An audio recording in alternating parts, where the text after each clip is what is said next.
COVID-19, coronavirus, flatten the curve, quarantine, pandemic. Those are all terms that we've learned in the last 3 or 4 months. I have to say, this whole situation has been really different. It's been unique for not only me, of course, but for everyone around the world. I've been talking about it on the DDJF show, on the Power of Love show. I've been talking about it in my lives. I've done a lot of things regarding it. And today I'm excited to have someone join me who is an expert regarding the topic. So I asked earlier if you wanted to know or if you had any questions, this would be a perfect time to ask an expert what you want to know about coronavirus, about COVID-19. A lot of you guys came and sent me so many good questions, so we'll get to a lot of those. I have my own questions, but also on this live, you can ask questions and I'll scroll through it while my guest, the expert, answers them. Okay, so without further ado, let me start to get him on this live. Learn.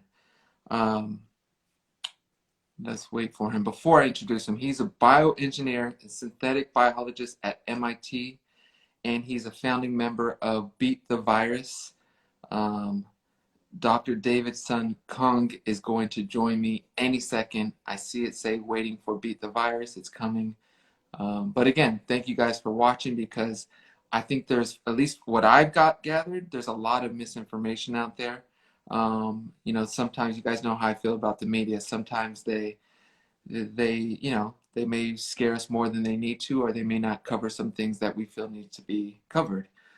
So for me, I like to go straight to sources to really understand and learn all I can about a virus, about this situation, whether it's transmittable, whether it's, how contagious is it? How long can it last? Can you re-get it? Those are the kind of questions I'm going to be asking him. We're having a little trouble joining, so I'm buying myself some time. But like I said, well, two things. I want you guys, I know on the replay we won't see this, but I want you guys to first tell me where you're from, show a flag or something, and then also if you have a question. I see some of you guys. I see Muskrat Brad from Ohio. All right, there he is. Dr. Davidson Cong, how are you, my friend? I'm doing so well, TJ. It's such a pleasure to be here. Thank you so much for having me. Yes, okay. First of all, you look too young to have already went to MIT, and I hear I look too young all the time.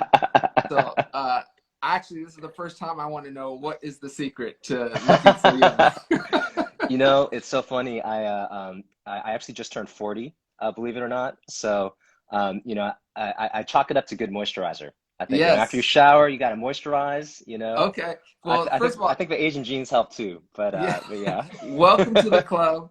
But I know many people are really going to want to know, what moisturizer? Do you have one in particular before we get to it? Oh yeah, I got my Pond's, my oil of Olay. My grandma used it when I was growing up, so just gotta moisturize right out of the shower. I Love think it. that's the key. That's All the right. key. And now I know. It's noted. It's in my memory bank. Okay, so this is about COVID-19, about coronavirus. There's so much misinformation. There's a lot that we don't know. There's a lot that we don't want to know, maybe. So I'm so Mhm. happy you're joining us. I thank you so much for joining us and for spending your time here to educate not only myself, but everyone who's following me. So thank you. Of course, my pleasure. Okay, so I have a lot of questions from the followers, but I have some basic questions for myself. So I'm going to ask a question to you. What is the most common myth about COVID-19 that you would want us to know? That's a great question. I think right now, I think one of the challenges is that there is, in fact, a lot of misinformation out there. So I've heard things like, 5G can cause, you can get you sick from coronavirus, which is definitely not true. There are also things like, for example, that wearing masks can like activate the virus somehow. That's also not true. I think one important thing for just everybody to understand is that, science takes time, right? When we're doing science and we're doing research, in order for us to get to a consensus, you have to take a lot of time to do the studies really well, right? So I think we're hearing a lot right now about, for example, therapies and vaccines and why is it going to take so long? The reason it takes so long is because we have to do the studies to make sure that, for example, for a treatment or vaccine, that it's done safely, right? And in a similar way, for us to understand the biology of the virus, we have to do a lot of different studies to try to figure out like what medicines can you take that will make it better? How does it spread? Does it stay alive on surfaces and so on? And the more data that you get, the more you can arrive at a general scientific consensus around what is real and what is not real. And I think part of what's so challenging is COVID-19, SARS-CoV-2, which is the technical name for the virus that causes the disease COVID-19, it's brand new. Humans have never been exposed to this virus until very recently. So we're learning so much every single day. But I think that's part of what's so challenging is people want to know answers now, Mm. and we just don't have all of the answers now. But we do have enough answers to actually make some pretty sound recommendations to the public around things that they can actually do to try to keep themselves healthy. Yeah. Uh, Keeping myself, my family healthy is like the most important, obviously, thing. And I know all of our followers and listeners who are watching this feel the same way. Um, we've heard about washing hands. Yep. How often should we be washing hands? That's another It's big question. Yeah, it's a great question. So washing hands is really important, but it's also coupled with something else, which is not touching your face. Okay. So the reason why washing hands is important is because actually we touch our faces a lot, very unconsciously. Now, after many years and working in the lab, I actually have trained myself not to touch my face. So if I do it during this live, you got to call me out. Okay. I But will. uh, um, but the reason why you want to wash your hands is because if you get any virus on the hands, and again, these are these little particles that can persist there. If you touch your eyes, your nose, or your mouth, there are mucous membranes in your eyes, nose, and your mouth, and that's how the virus can get entryway into your body.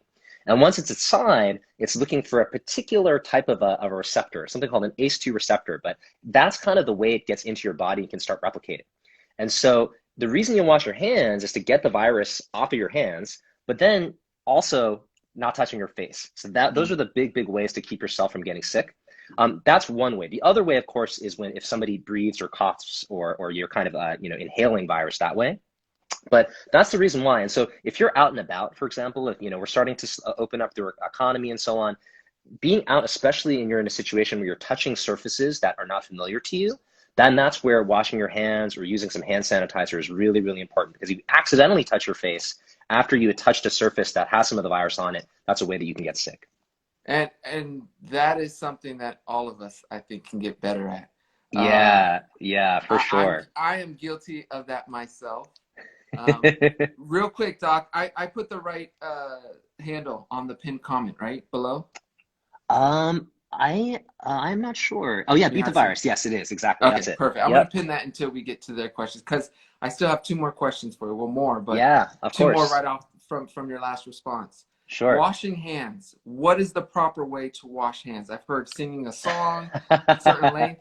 Not only what is the length, but what is the method? Like, am I Yeah. here? Am I here? What am I doing? Oh, yeah, great question. There's actually a really great video online that talks a lot about that. So 20 or 30 seconds is what they recommend, but really it's about the technique to cover every single surface, right? We're getting into allergy season right now, and I've got bad allergies. So I have an instinct to go and like rub my eyes, like right here with like these parts of my fingers or even my thumbs, right? And you don't necessarily think when you're washing, if you're just doing this, you're not getting your thumbs, right? So if I'm just washing my hands like this, and then I go and I rub my eyes with my thumbs, that's a bad situation. So when you wash your hands, you really want to make sure you're getting all surfaces. So there's a really nice video that shows you you want to go back of the palms. You want to grab your thumbs like this too. You can wash your hands all the way down to your wrist. That's also a really good idea. So the goal is basically to just get every kind of surface. So it's almost like a dance routine. You know what I mean? When I kind of do it, I've got Yeah. my own little vibe with it and my own routine. But yeah, you want to get every surface on your hand. So like 20 or 30 seconds is really good. And part of the other thing too to mention, soap is so good at destroying this virus. Okay, the virus is like this little particle that, in a way, is almost like a little grease ball.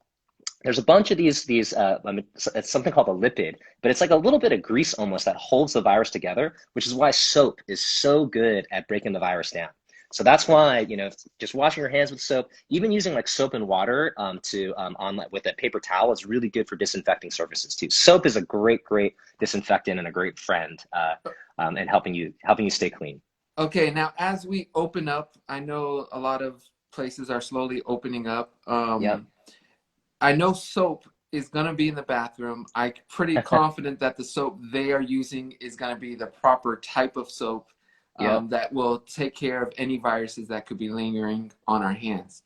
Yep. As for us, when we're at home, is there a specific type of soap that we should get, or a specific type of soap we should not get for our house? Oh, it's a great question. In general, any kind of soap or common disinfectant is going to be very, very good for treating surfaces or your hands. So like almost basically any kind of hand soap you get is going to be great.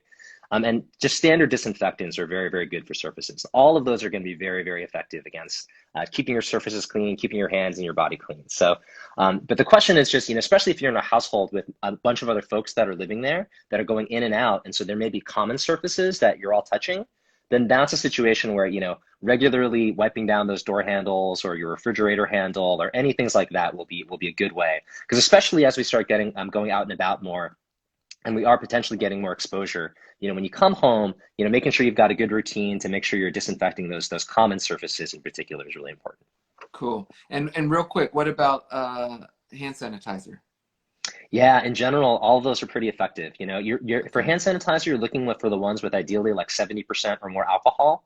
But in general, all those hand sanitizers are going to be quite effective. So, and I should Cool. say, those elements are really important. But I think the single most common way that people are getting infected with the virus is actually from respiration. So it's actually from breathing and being in close proximity with other people that may be sick, that may not even have symptoms yet, but that if they're talking loudly, unfortunately, if they're singing too. I love singing too, by the way, and of course, your family, so but singing, when you talk, when you cough, when you sneeze, when you project outwards, that's when you can get these particles to kind of, fly out. And so that's one of the big, most common forms of transmission. So the hand sanitizing and the washing your hands is very, very important, but we can talk about the respiratory stuff a little bit later too. Well, cool. I think you just answered this question. I was going to pin it before, Yeah. but the question was, does 6 feet apart really work?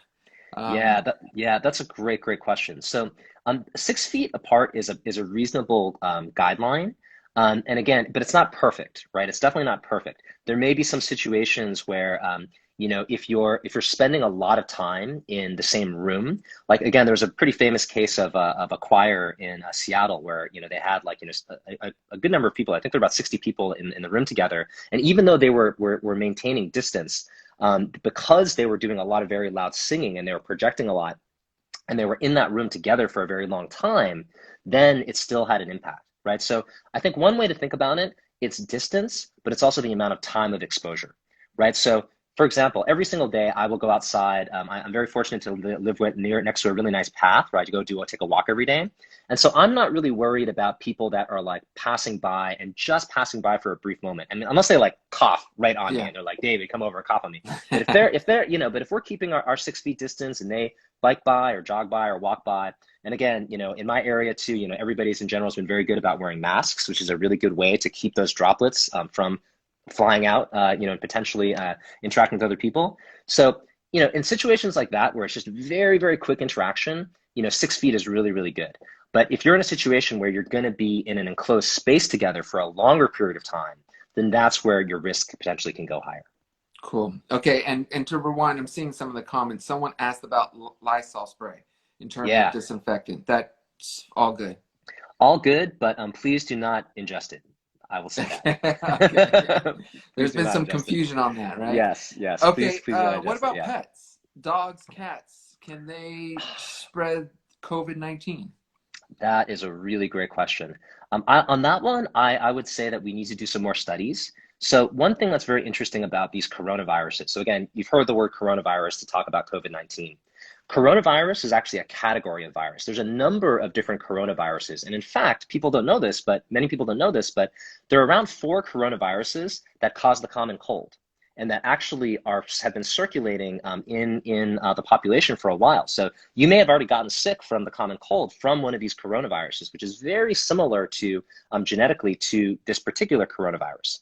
And so these coronaviruses can circulate in animals. So even this specific one that causes COVID-19, I think there've been some cases where they've seen it in like a tiger, that they showed that they was infected with it, and I think a couple of cats as well. So it is possible But I think we don't know enough yet about the mode of transmission. But thus far, it seems that it's very unlikely that you would get it from a pet, for example. It's really going to be through the main mode is going to be still through sharing a lot of space with somebody that unfortunately is infected with it, and then you're sharing a lot of the same air.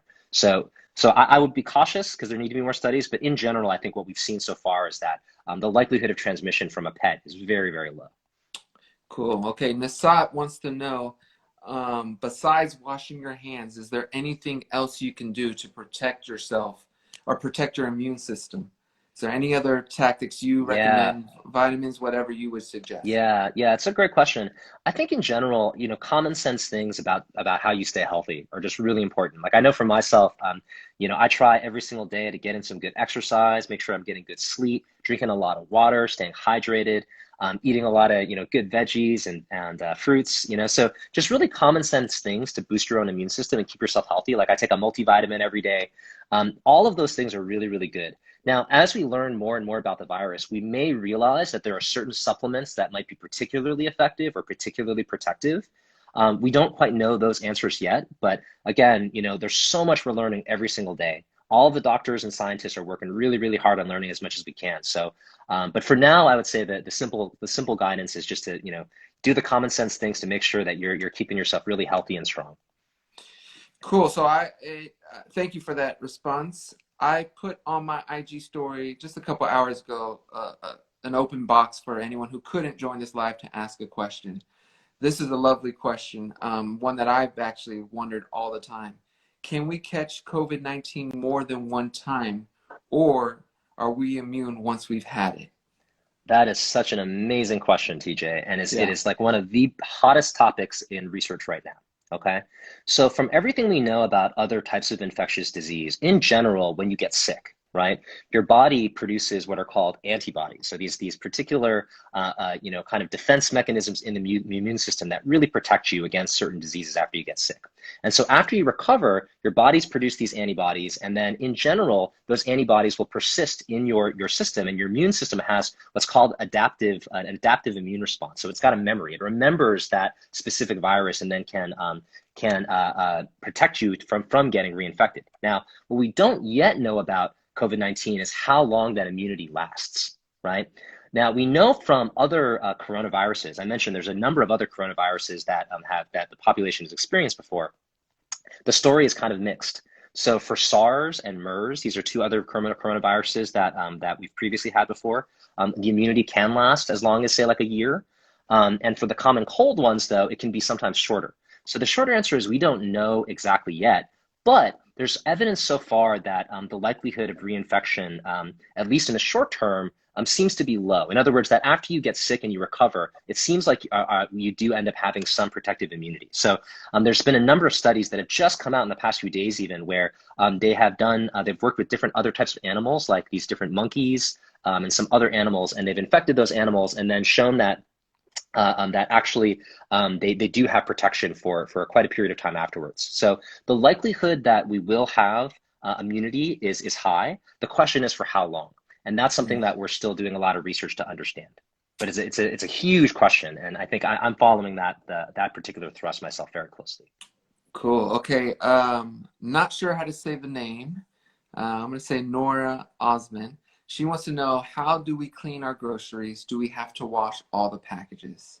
Yeah, that's a great question. So I know for myself, again, I try to be very cautious.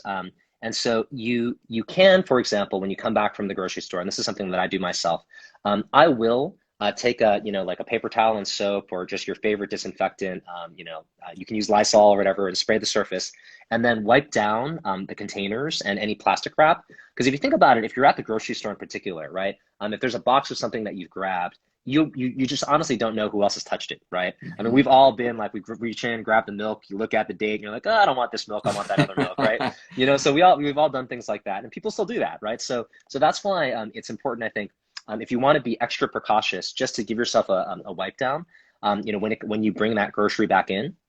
That said, though, as I was saying, the likelihood of transmission from that is still pretty low. It's that's not too risky a behavior, because if you think about it, the virus, it may be on a surface, but it's actually not that stable. Over time it will break down. And so for all of for you to get infected from somebody actually, touching a thing of milk, and then you bring the milk home, you touch that exact spot, and then you rub your eye. It's a lot of things that got to happen for you to actually get sick. But just to be cautious, I think being able to wipe down your groceries, or if you're able to, for like the canned foods and so on, you can leave it in a bag in your garage, or wherever on your porch or in another part of your house, and then get back to it later after a day or two. Cool. Okay, this is a two-part question. Chanel wants to know, are people with cancer, heart disease, etc., more at risk of the virus? And then I saw another question, I believe it was from Sue, who asked, what about people with weak immune systems? So I think the best thing, if you could tell us who is more at risk than anyone, or maybe whoever would be the ideal candidate to not get it. Who is at risk? If we have what, should we be more cautious and more concerned? Yeah, exactly. So it's another great question. So, what we're seeing so far in the data in terms of who's actually having very severe cases, and unfortunately those that are passing away from the virus, tend to be the elderly. So each kind of decade, each kind of decade in age as you go up, the more risky it is that you might get a very severe case. And then particularly too, as you mentioned, any type of comorbidity. So, where I am in Massachusetts right now, something like 98% of the people that have passed away from COVID-19 have had some type of underlying condition. So they've had, they had cancer or some other type of a disease that is already impacting their health. So, Mm. so that's, I think, one of the really big challenges that we face right now is protecting the vulnerable in our families and our communities, right? I think all of us have somebody in our lives that either has had a disease like cancer, or has some other kind of disease that's impacting their health. And so that's one of the big challenges that we face right now as a society is doing the right things to try and protect those vulnerable people that are in our families and in our communities. Um, Monique wants to know, how long are we looking at before it's safe to travel or go to Vegas? We all want to go to Vegas, I know. That's such a great question. So I think one of the really challenging things that we're experiencing all around the world right now is how do we open our economies safely? And that's the key, right? Every single person, every public health expert, every scientist, all of us, we all want to get back to, going out and, going to watch you perform at a show. I mean, all of that, right? I mean, these are all things that we're all excited to do. But the question is, how do you do it safely, right? And so right now, different countries all around the world are approaching things in different ways. And something that I really want to communicate to you and to your fans that are listening. I think one of the safest approaches for opening up the economy that's been demonstrated in places like South Korea or Taiwan, New Zealand, Israel, Germany, many parts of the countries or many parts of the world have been employing something called testing and tracing. And so basically, it's something called contact tracing, which you may have heard about. And the basic idea, contact tracing is something that's been done in public health for decades. It's a really, really effective way for basically reducing transmission of disease, of infectious disease. And it works like this. So let's say that I got tested positive for COVID. Like I get symptoms, I go to the hospital, and now I get a test and it shows that I've got COVID.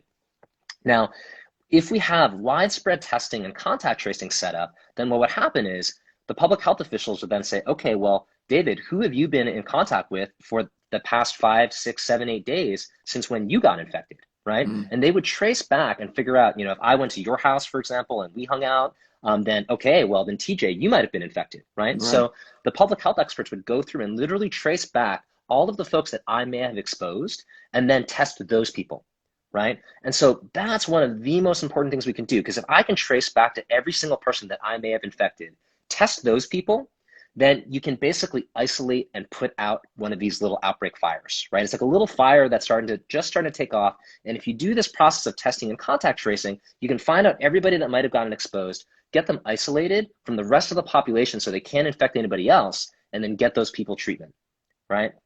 And so what's so important about that testing and tracing is that in contrast to what we just have been through and are going through now, where everybody's got to lock down and stay home, right? The reason we're all locking down and staying home is because we don't know who has it, right? Mm. If you don't know who has it, then you have to take a very blunt approach and just get everybody to stay home, right? Which nobody wants, right? That's not the ideal solution at all. So what we want to shift into is this paradigm of testing and tracing, where instead of having everybody stay home, You only want the sick people to stay home, right? It's really, that's what it boils down to. You only want the people that are sick or might be sick. Those are the Yeah. only people you want to isolate. And so if you get testing and tracing set up well, right? And again, South Korea's done it really well, Taiwan's done it really well, New Zealand's done it really well. I mean, you can go to a bar and a club in Taiwan. I mean, and up until recently in South Korea. Now, but again, this is a great example. South Korea, they had a whole nightlife. Like literally right now, you could go out. Wow. Um, they had one case of a mini outbreak because somebody went to a whole bunch of nightclubs out in South Korea. But then immediately they closed down those clubs and then they tested and traced. And they did that over the course of like 2 weeks, and they found every single person that person may have infected, got those people isolated and treated, right? And then Wow. you can restart again, right? But it Right. doesn't make everybody shut down, just the people in places that had to deal with that little mini outbreak. So that's why testing and tracing is so important, and it's something where hopefully over time we'll see more of that implemented in the United States. So I assume that method will be more in use once we get the numbers down to the point where when we find someone who may have it, we can trace it in a proper way without being overwhelmed. You've got it so perfectly, exactly. So Okay. we've heard about this idea of flattening the curve, right? I think Yeah. everybody's probably familiar with that idea. So there's another cool metaphor that I like a lot called the hammer and the dance. Okay, Hmm. so again anyways, hammer and the dance. I like the metaphor. We got some movement in there too, right? I But love it. what is the hammer and the dance? The hammer is basically what we just gone through, right? The hammer is like indiscriminate. Everybody stay home. Just lock down. The dance means we're going to start lifting the hammer up, and now we start this process of getting the economy going and getting just the people that are sick, isolated and treated, right? And so that's kind of the phase we're in now. And in order to do that well, exactly your point, you got to bring the number of cases down, ideally as close to zero as possible, right? Yeah. Because once you bring it down really, really low, then you don't need as many tests. You don't need as many contact Tracing. tracers to Yeah. actually do that work. But part of what's challenging right now in the United States is because a lot of states have been opening up before the numbers have gotten low enough, then you already have a lot of people that are out and about that unfortunately may be infected and may not even know it. And Yeah. so the number of tests that you need, the amount of contact tracing you need goes higher and higher because you've got more people out and about. So that's a really great point, and that's hopeful what we're hopeful to do in as much of the country as we can. So I've heard that minorities, black communities, are dying at a higher rate than other nationalities. Yes. Um, the first question is there truth to that, as well as what do you think is the reason why? Yeah, that's such a great question. So some of the latest statistics, and again, I encourage you all to check out Beat the Virus, the Instagram page. It's pinned up there, and if you tap the link at top, you can hop over to the site. But there are a couple of great statistics that are on the Instagram page, for example. So, African Americans make up just about 12.5% of the U.S. population, but it looks like almost 37% of the hospitalizations are African Americans, when it's only 12.5% of the population. And similarly, when you look at the mortality, something like 22% of the deaths in the US are also African Americans, when again, the population is only 12.5%. So that's definitely true that disproportionately African Americans are impacted, and also other people of color are really significantly being impacted by this virus. And so that the answer for why I think is very complex, but goes back fundamentally, I think, to a lot of the systemic inequality that we just have in our society, right? Yeah. People of color tend to be more essential, have jobs that are essential working jobs. So you're out and about and you're exposed more.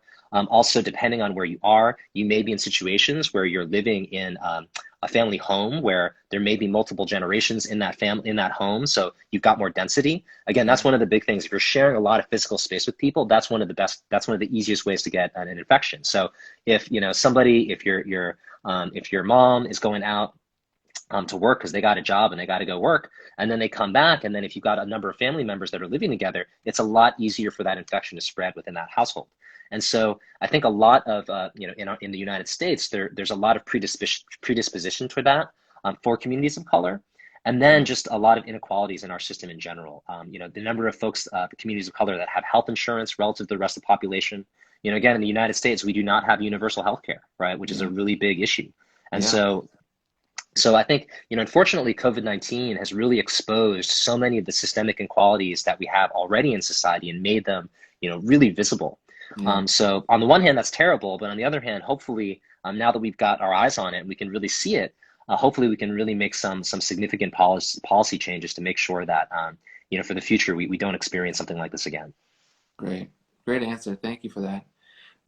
Mail packages. Is there any procedure we should be doing? Because I'll admit I'm terrible about it. I get my mail and I leave it in, one area for 3 days before I go towards it or open it or look through it. Yeah, yeah, So, yeah, I'm overly cautious like that too. Like I'll bring the mail in and I'll flip through it and I'll look at it and then I'll see if there's anything super urgent. And then yeah. immediately I'll wash my hands because again, like I don't know where this mail's been, right? So I will go wash my hands. But yeah, typically that's what will do too. I'll leave it like kind of off on the side for like a day or two if there's nothing urgent in there, and then I'll go get it.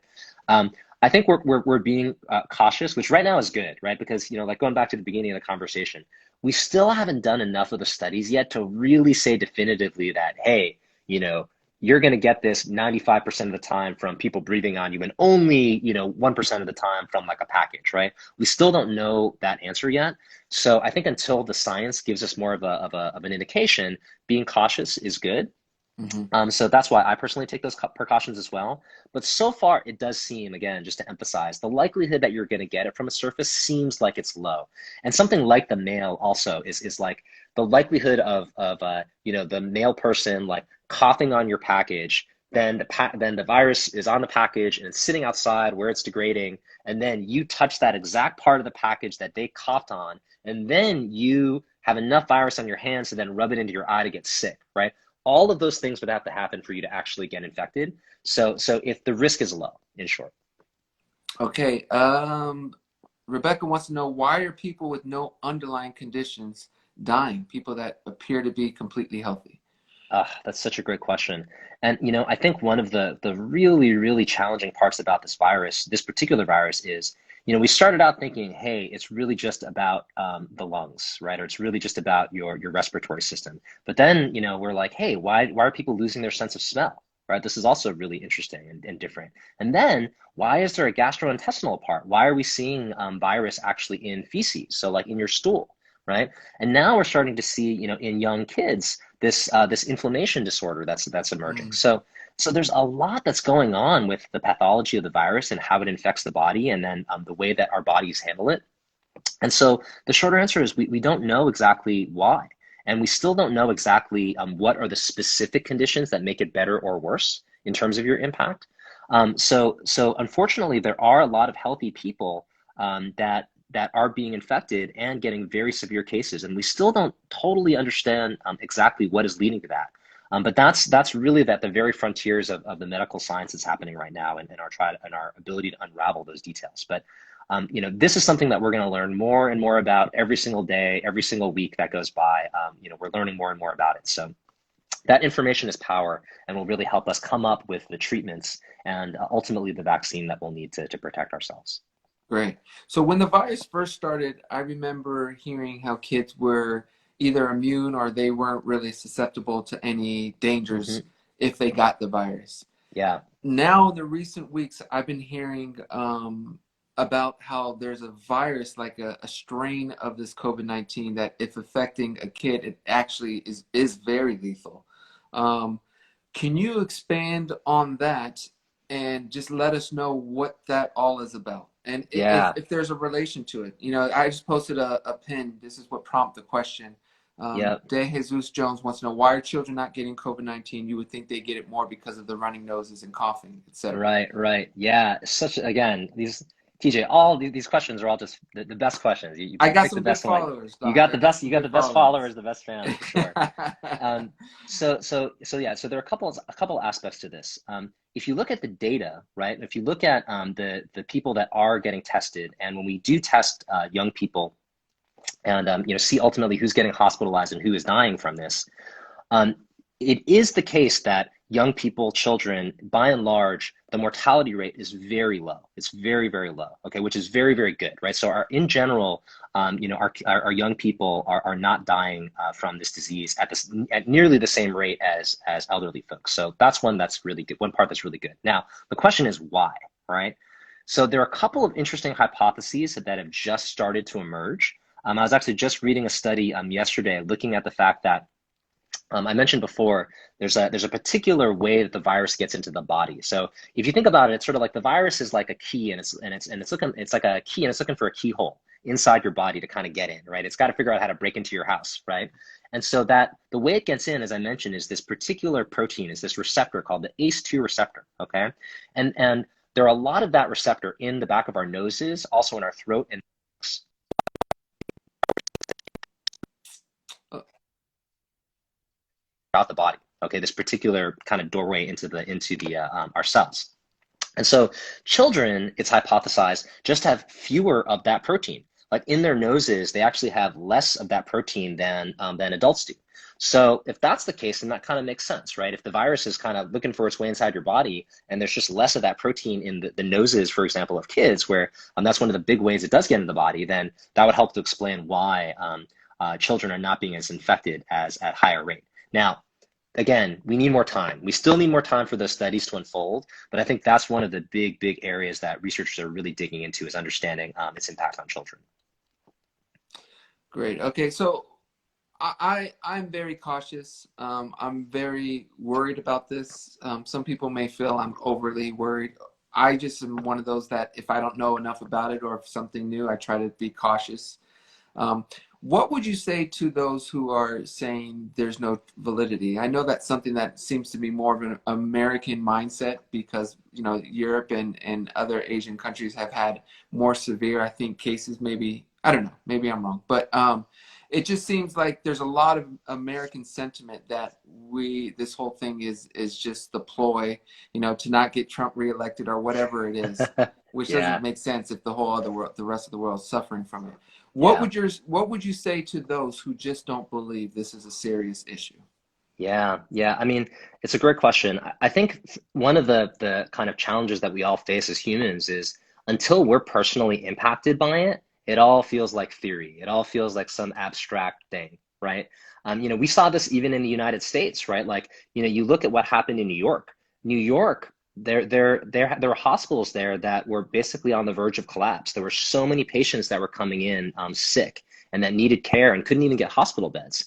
You look at what Mm, happened in Italy, where a very sophisticated medical system. They've got universal healthcare in Italy, and the northern part of their country, the healthcare system, they're basically collapsed. There were more patients coming in than they could handle, and so these are just facts. These are just things that have happened in the world that are real.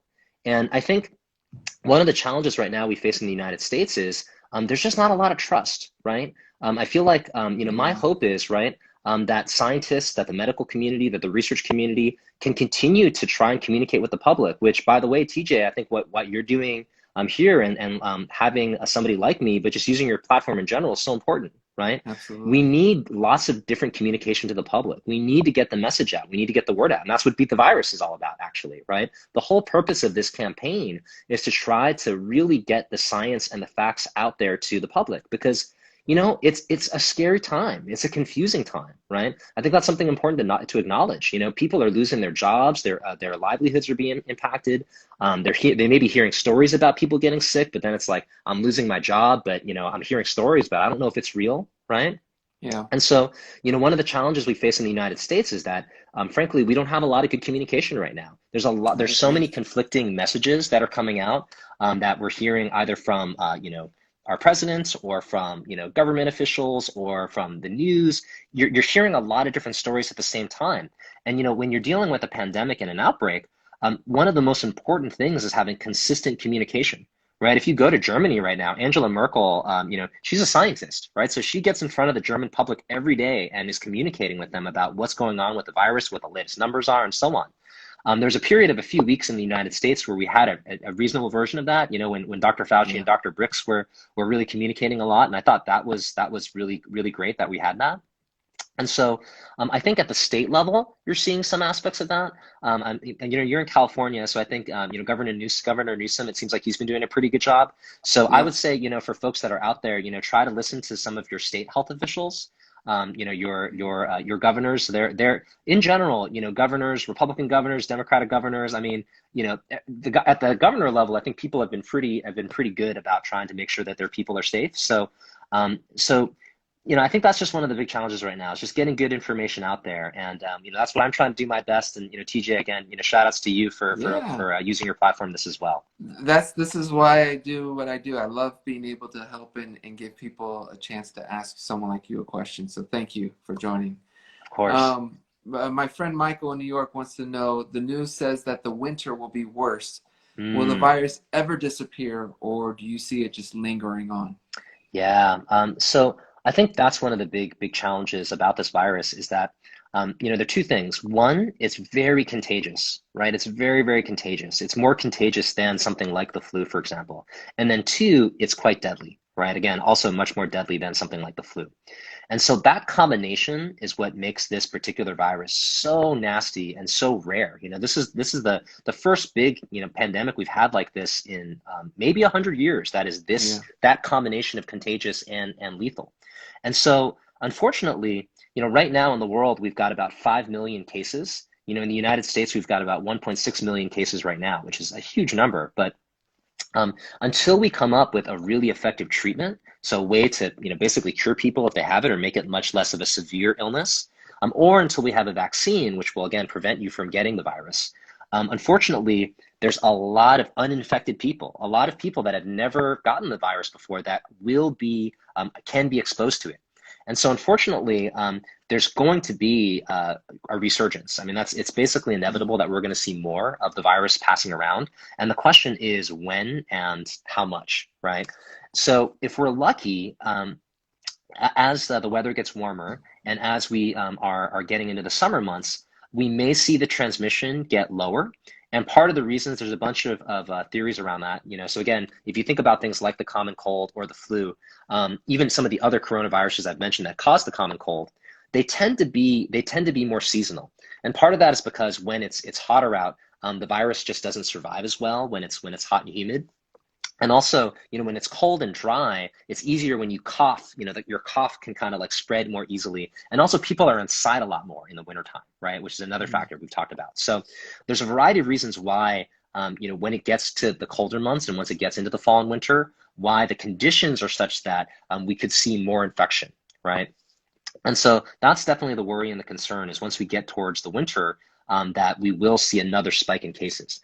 However, as we've been talking about, if we can get that really good contact tracing and really widespread testing going, even if it does become wintertime, we'll have some tools at our disposal to rapidly find out when somebody gets sick, figure out who they might have infected, get those folks treated, and then everybody else can go about their lives. But that certainly is one of the big worries for the winter. Another great question from my IG story where I requested questions comes from Brandy. I know her name is Brandy. What if we are riding public transportation? What do we do? Yeah, that's such a great question. So, I think in general, my hope is for folks when we have to ride public transportation, one, that our public health officials, wherever that public transportation is, have taken the appropriate measures to do things like regularly clean and disinfect the surfaces. Actually, one thing I just saw yesterday, which I was really excited about, in New York, I think there are some buses now that are starting to use these like UV lamps that are inside the bus, and this is something they've been doing in South Korea for quite a bit. UV, ultraviolet, is actually a very good way to destabilize the virus when it's on a surface. And so there are ways that we can actually disinfect our public transportation systems to try to keep those surfaces clean. So that's one big part, right? You want to make sure all those surfaces are very clean. And I think now increasingly we're seeing, our public health officials really working with our public transportation folks to get that done. And then the other part, which we talked a little bit about, is wearing some kind of a face covering, right? Wearing face coverings, unfortunately, it's become a political issue here in the United States a bit. But around the world, and particularly in Asia, TJ, I'm sure you've got fans all around the world. If you go to Japan or Taiwan or Singapore or any of these places, even before COVID, you walk around, people are wearing face masks, right? Yeah. And the reason why they're wearing face masks, particularly in Asia, is because they've had to deal with other respiratory-based infectious diseases, in particular, these two other coronaviruses. Because again, SARS-CoV-2, which causes COVID-19, is the second one. Where there's a first SARS, right, that happened a number of years ago, and there's another one called the Middle Eastern Respiratory Syndrome, MERS. So in Asia, they've had to deal with some of these outbreaks before, which is why there already is a mask culture out there, because they know, if you're wearing a mask, or if you're wearing a face covering, it's pretty basic, right? Like, if I'm coughing and I'm talking, you can kind of see like little particles flying out. If I cover my face, then all of a sudden the amount of kind of, virus particles that are going to fly out of my mouth and potentially go out in the air, it's dramatically reduced. So it's just one of Right. the single best ways for us to keep each other safe, right? There is, of course, protection for yourself, but it's really about community, right? It's about keeping each other safe. So, when you get on that public transportation, wear your face covering, and then hopefully everybody else on there is too. I know for myself, when I go to the grocery store, I feel safe. I feel safe when I see, all of my fellow community members that are also wearing face coverings at the grocery store. That makes me feel better because now I Hmm. know that the likelihood that there's going to be just, kind of virus particles flying around in the air is going to be really, really low. And there's a lot of studies that are starting to emerge now that are doing some really cool simulations modeling this, that actually, even if we don't get a treatment or a vaccine, just by wearing face coverings, we can do a really good job of reducing the transmission. And we're seeing that in places like Japan, right? Japan, they've done a really pretty good job of keeping the infection rate very low. And a lot of that is thought because of how pervasive people wear face coverings there. So that's a long-winded way of saying, when you're on that public transportation, wear your mask. If can keep a little hand sanitizer in your pocket, that's really great. So if you do have to touch a surface, then you can kind of wash your hands if you can. And again, I'm optimistic that we'll continue in the United States for our public transportation systems to keep them really, really clean for anybody that wants to ride them. Great. Okay. One more question, then we both have to get going, Doc. But Yeah. masks. That's obviously going to be something of the future. Is there a specific type of mask you recommend? Is there some that we should avoid? I know, like I said, mask is going to be here to stay for I think a good year, 2, 3, maybe Yeah. 3 years, maybe more. Yeah. What do we need to know about masks? Yeah, it's a great question. So I think you may have heard in the news or other places there's a certain type of mask, the N95 mask. And so those are masks that our medical professionals are wearing. And those masks are really, really great because they've got these very, very fine filters on them that keep those virus particles from coming in or out. So it's sort of like it's like a bouncer at a club. It's like, you're not getting in here, you're not getting out. It's very, very protective. Now, those masks we really want to save to the extent that we can for our medical professionals and our frontline workers that are actually dealing with COVID patients, because they're getting a lot of exposure, right? Hmm. Everything we've talked about so far is pretty minimal exposure, but they're getting a lot of exposure from very sick people. So for the general public, there's still a lot of studies being done on what types of materials are best, but almost any kind of basic face covering that will cover your nose and your mouth, those tend to be very, very good, right? For the purposes of just protecting others and protecting yourself. So, people, if you're using things like handkerchiefs, I know I've got a bunch of cloth face masks that I use that I can easily wash at the end of every day. I've got a handful of them. So, each day when I go out for my walk, I grab one.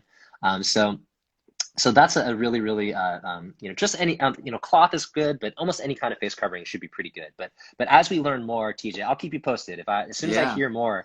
Oh, and actually, I'll do a quick shout out. In a week's time, I'm actually doing another conversation with some research professionals that are doing some of the latest work on masks, actually. So Great. I'll send you a little note about that. And for those that want to join that conversation, we'll talk just about masks and all the materials that people are innovating with there. Perfect, perfect. Well, first of all, I just want to thank you for joining, for educating my following, myself, of course. I can't thank you enough. I think the world of you. I still don't believe you're 40 years old, and that's a phrase that I hear all the time, but I'm pushing that onto you. Um, but the best way for people to stay connected to and to learn for you, if they want to learn from you, is at Beat the Virus. Is Beat the Yes, Press a yeah, show? I think it's a show. But yeah. it's at Beat the Virus, right? That's the Yes, handle on yes. So, Instagram. yep, it's And pinned then right for there. Beat the virus. So again, just shout outs to all of my colleagues at the Beat the Virus that have been working so hard on this campaign. My personal Instagram is at Davidson Cong. I think it's in one of your Instagram stories, so you can find me there. But yes, please check out Beat the Virus. That's where we're trying to host as much great information as we can. And TJ, I think the final thing I'll say too, obviously, your music, your family's music, it's just been so important and so culturally just such a force. And I think one of the big messages that I get from your music is about togetherness and about solidarity and the fact that we're going to get through this together, right? And that's a really big message, I think, for everybody listening here in the United States and all around the world. This is the virus does not care what country you're in. It does not care what your politics are, what race you are, what gender you are. So we really can all unite around the world around this idea of all coming together and really, really beating this virus because we definitely can do it. But it's going to take everybody working together and really work coming together as a big global family. So just wanted to say that I as a love it. closing remark and yeah, just thank you so much, TJ, for having me Thank and you. such a Thank you, pleasure to be Doc. here. And on behalf of everyone who's watching and getting educated by you, thank you so much for your time and your education and your information. And I hope we could do it again, okay? I would love that so much. All All right, right, my TJ, friend. thank you so much for everything. Take care. Bye bye, Thank you. everyone. Take care. Bye. So that was a strong live for me. Probably my favorite I've done yet. Because like he kind of referenced earlier, is I have a platform and it's always great to share music and to share entertainment, but I think it's also important to share some education. This COVID-19 has disrupted all of our lives, some more than others. And I just feel it's great to have the opportunity to reach out and give you guys a platform to ask someone who's an expert on it, founding member of Beat the Virus. So again, thank you guys for joining. Thank you guys for all the wonderful questions. Thank you, Dr. David. You're awesome. And I will see you guys shortly. All right, take care. Adios. Wash your hands and stay safe.